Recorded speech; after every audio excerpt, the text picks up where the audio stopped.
குரு வக்கரன்ல November மாதம் 1ஆம் தேதி 2026 போறார் அவர். இப்போ அதிசாரமா கடகத்துக்கு போய் மிதுனத்துக்கு போய் மீண்டும் கடகத்துக்கு வராருன்னு சொன்னேன் இல்லைங்களா? அவர் வந்து நவம்பர் மாதம் 1ஆம் தேதி மீண்டும் சிம்மத்துக்கு போறார். அப்போ எப்படி இருக்குன்னு பார்த்துங்க. வக்கரம் பெற போகிறார். அப்போ குரு வக்கரன், சனி வக்கரன், 2 பேருமே பெயர்ச்சி.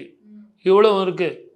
இவ்வளவும் இருந்து நிழல் கிரகமான ராகுகேதுவும் பெயர்ச்சி இருக்கு. இந்த ராகுகேது பெயர்ச்சி எப்போ இருக்கு?